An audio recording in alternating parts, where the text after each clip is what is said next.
Dawn breaks over the African savanna. Fog still lingers over the river, and a huge herd of buffalo slowly moves toward the water. And among these half-ton giants, something easy to miss happens. A tiny bird perches on the back of an animal 1,000 times its size, and the animal doesn't resist. It endures. It even seems glad about it. How is this possible?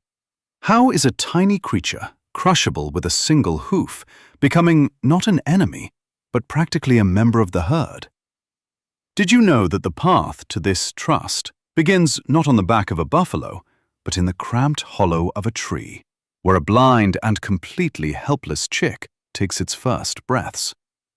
In this episode, you'll learn how a baby oxpecker goes from a helpless ball of fluff to an experienced rider, able to cling to the skin of the animal it has chosen as its ally. We'll explore how these birds nest, what parents actually feed their chicks, and why, even at this stage, the oxpecker's future profession, life among giants, is laid. Like and subscribe to the channel. Let's get started. Oxpeckers are two species of African birds in the oxpecker family, the red-billed oxpecker and the yellow-billed oxpecker. They resemble starlings in appearance, small, nimble, with dense plumage of brown or olive hues. But their lifestyle is completely unlike that of common songbirds. Oxpeckers almost never land. They spend their entire lives either in flight or on the backs of large ungulates, buffalo, giraffes, zebras, antelopes, warthogs, and sometimes even rhinoceroses. But before becoming a skilled rider, the oxpecker chick must hatch. And this happens not on the back of a buffalo, but in a common tree hollow. Oxpecker pairs choose an old tree with an existing hollow, often a former woodpecker nest, or a natural crack in the trunk of a baobab or acacia. Sometimes the birds occupy voids in termite mounds. This shelter provides protection from the scorching African sun, rain, and, most importantly, from predators: snakes, small birds of prey, and monkeys. Inside the hollow, the female lines the nest with the fur of large animals. And this is no accident. Oxpeckers pluck tufts of fur directly from the backs of their hosts, buffalo, zebra, and antelope, and carry them to the nest. Thus, even the cradle of the future chick is made from material taken from the giants of the savanna. The symbolic bond begins even before the chick is born. The female lays 2 to 4 eggs. The exact number may vary depending on the season and food availability. Scientists suspect that larger clutches are laid during more fertile, food-rich seasons. Incubation lasts about 12 days. Interestingly, both parents participate in this process.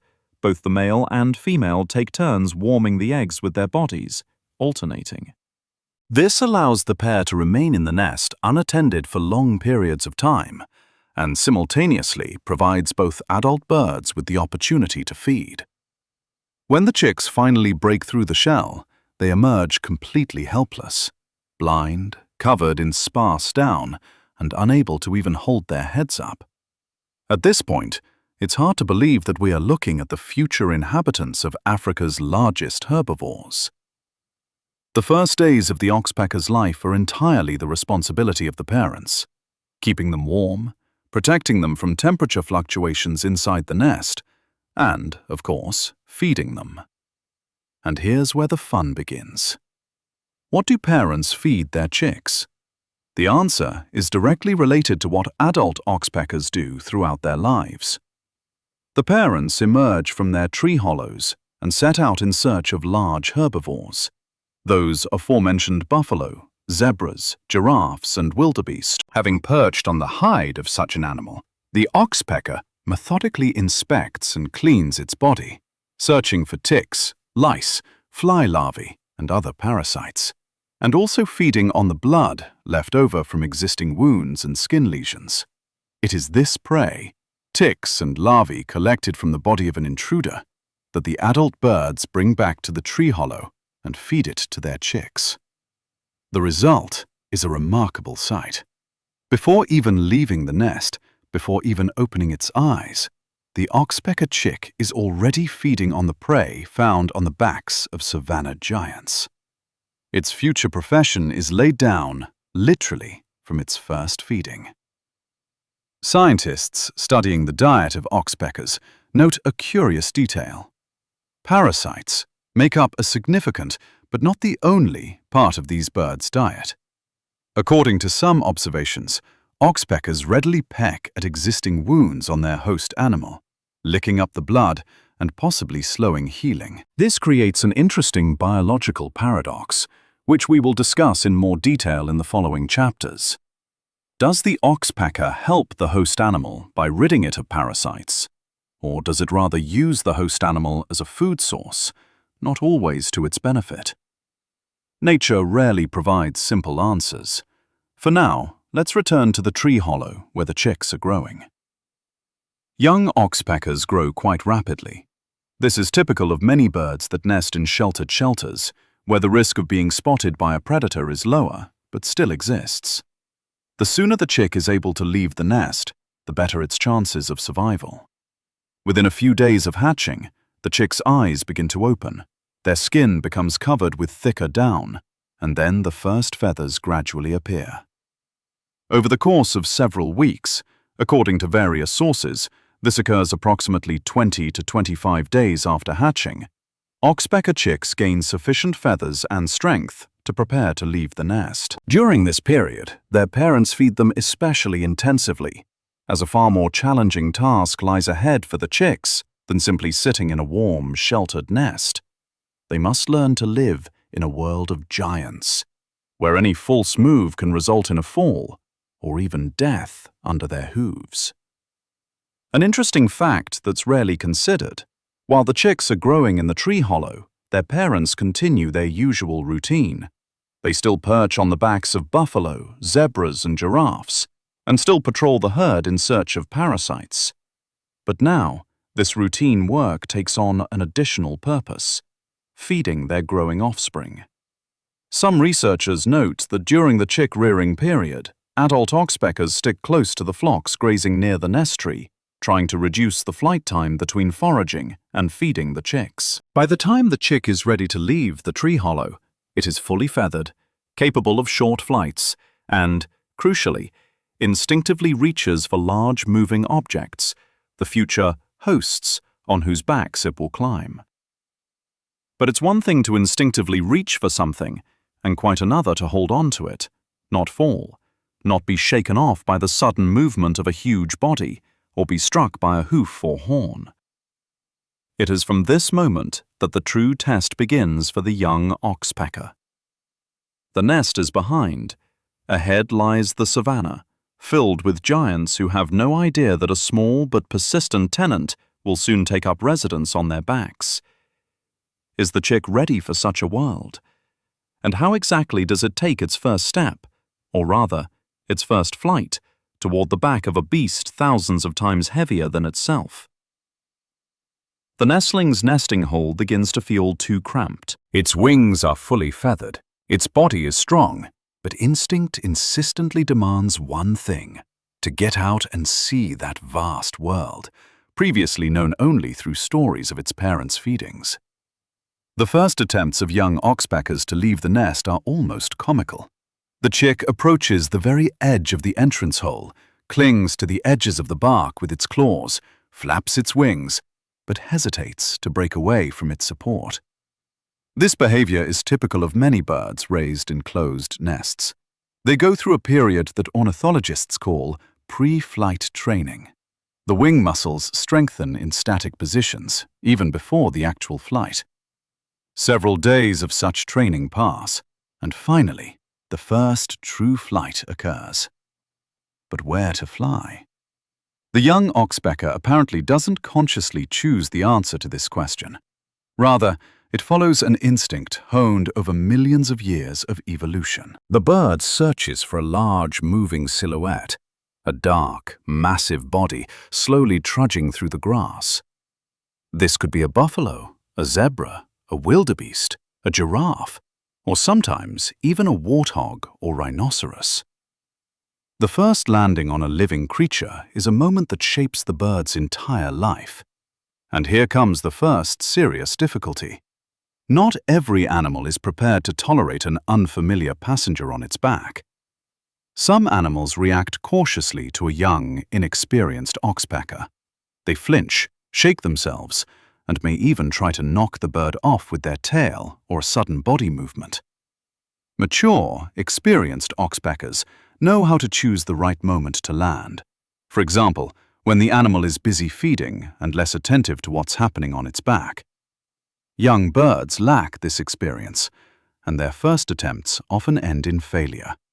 They may be thrown off or simply lose their grip and fly off on their own. Here, a remarkable anatomical feature of oxpeckers, which develops while they are still growing in the nest, comes to the rescue.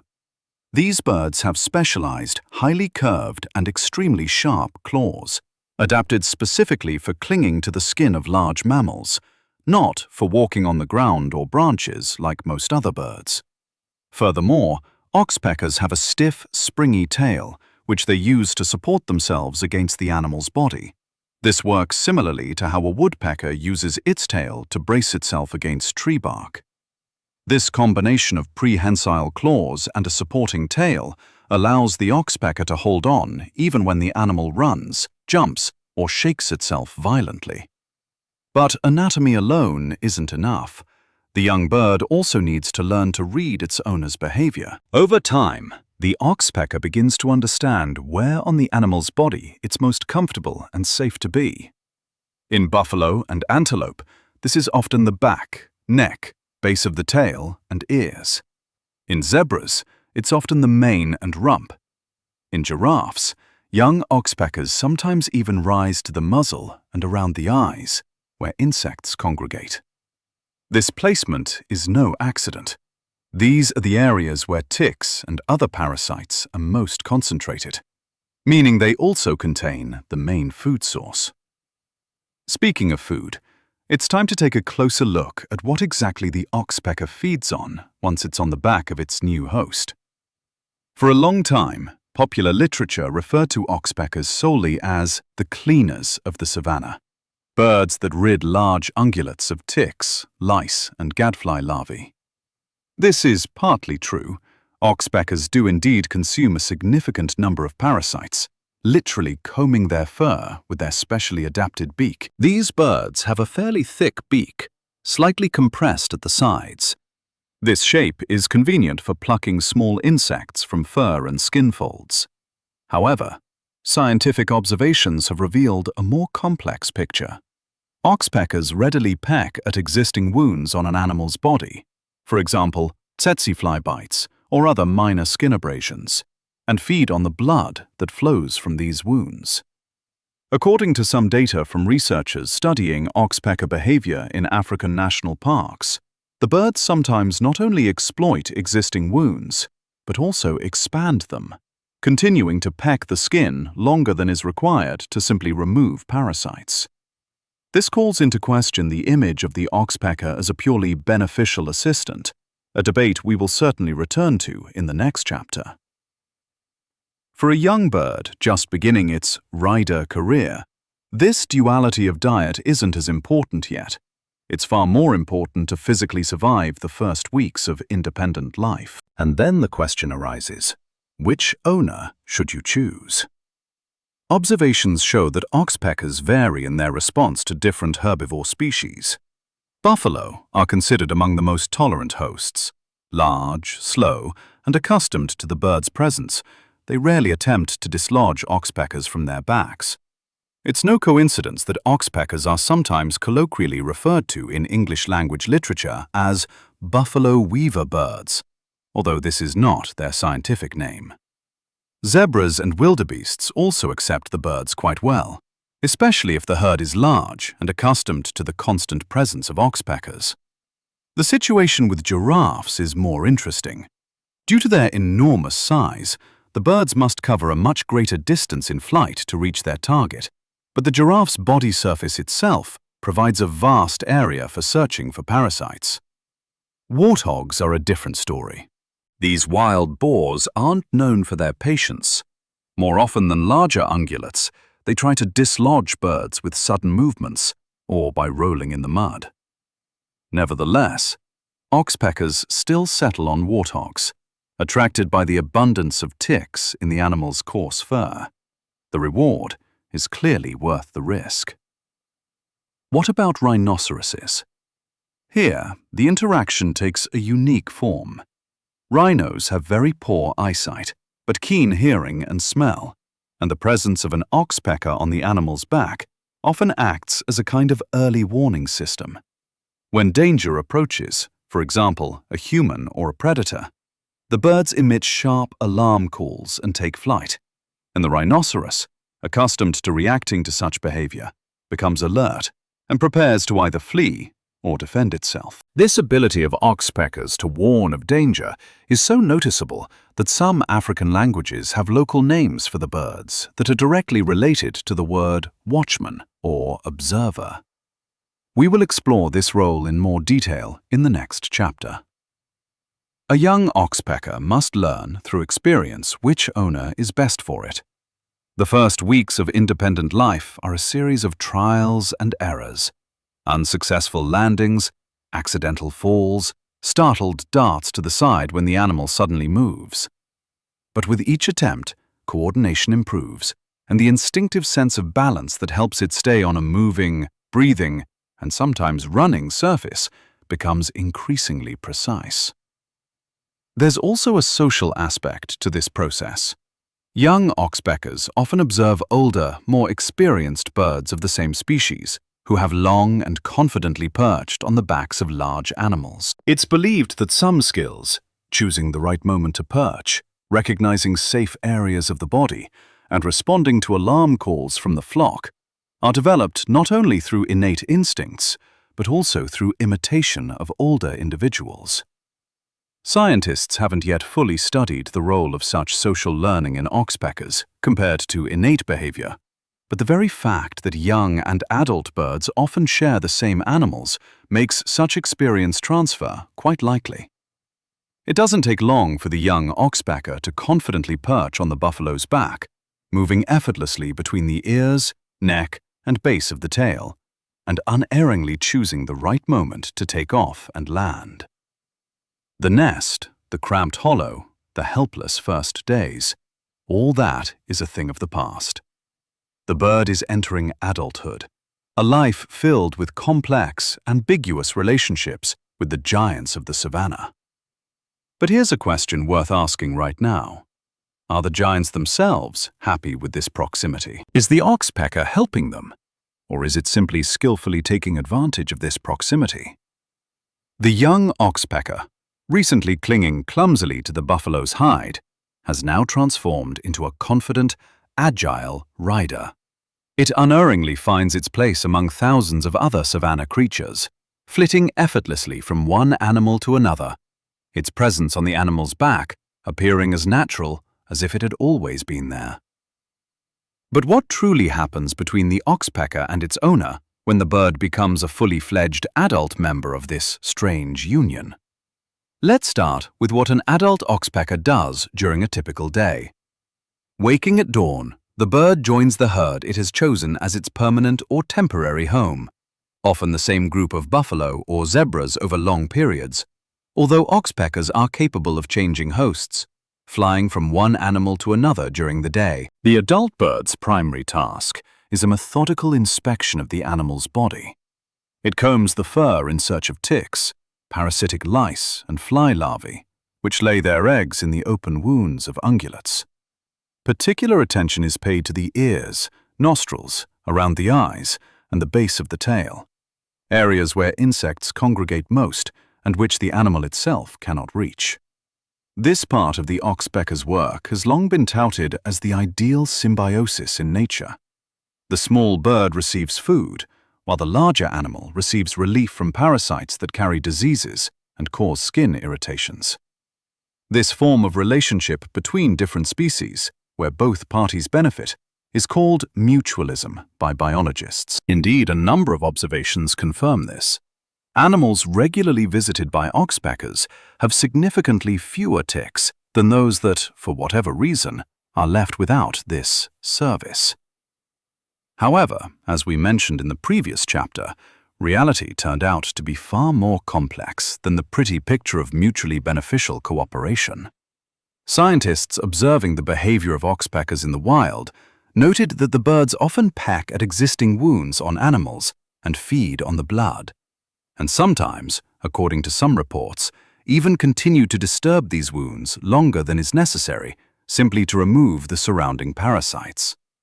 It is believed that in this way, oxpeckers may slow the healing of their host's wounds, effectively maintaining a source of additional nutrition for themselves. This discovery has led some researchers to reconsider the image of the oxpecker as a mere nurse. Rather, we are dealing with a creature with a more complex, dual feeding strategy, where benefit to the host is combined with a specific form of use of the host's body. There's another important aspect to understand. The degree of benefit or harm from oxpeckers can vary depending on the number of birds per animal, the condition of the animal's skin, the season, and the availability of other food sources for the birds themselves. In other words, science doesn't yet provide a definitive answer, whether oxpeckers are beneficial or parasitic. Different studies in different regions of Africa sometimes reach different conclusions, which only highlights the complex relationships between species in the wild. But removing parasites and feeding on blood isn't the only role of the oxpecker in the lives of large herbivores. There's another function, which we've already mentioned: the ability of these birds to spot danger much earlier than their host animal. Oxpeckers have keen eyesight and are sensitive to any suspicious movement around the herd. Upon noticing the approach of a predator, for example, a lion, cheetah, or human, the birds emit a sharp, piercing alarm cry and swiftly take flight from the animal's back. For large ungulates, whose own vision or hearing is not always perfect, remember, for example, the poor eyesight of rhinoceroses, this behavior of oxpeckers functions almost like an early warning system. Noticing the alarm cry and sudden flight of the birds, a herd of buffalo or antelope becomes alert, even before they themselves perceive danger. Some researchers who have studied the behavior of African rhinoceroses note that the presence of oxpeckers can significantly increase an animal's chances of detecting the approach of a human, which is especially important in regions where rhinoceroses suffer from poaching. This is an interesting example of how a small bird can have a significant impact on the survival of a species thousands of times larger. Another characteristic of oxpeckers' adult life is worth noting: their habit of hanging out in groups. Although the young bird, discussed in previous chapters, begins its journey as a solitary rider, over time, oxpeckers often congregate several individuals on a single large animal, especially if it's a buffalo or giraffe with a fairly large body surface. At such times, several birds can be observed busily scurrying across the animal's skin, some at the base of the tail, some near the ear, and still others on the neck. For the animal itself, such proximity apparently doesn't create any particular discomfort. Over millennia of coexistence with oxpeckers, large herbivores of the savanna seem to have become accustomed to perceiving the gentle tingling of the bird's talons and beaks as a natural part of everyday life, rather than a threat. Interestingly, oxpeckers' relationships with humans and livestock have evolved differently. With the expansion of cattle farming in Africa, oxpeckers have begun to actively prey on domestic cows and other livestock, finding as many ticks on them as on wild buffalo and antelope. For farmers, this can be both an advantage, natural parasite control without the use of chemicals, and a source of concern if the birds overzealously peck at wounds on livestock. In some regions, local attitudes toward oxpeckers are mixed for precisely this reason.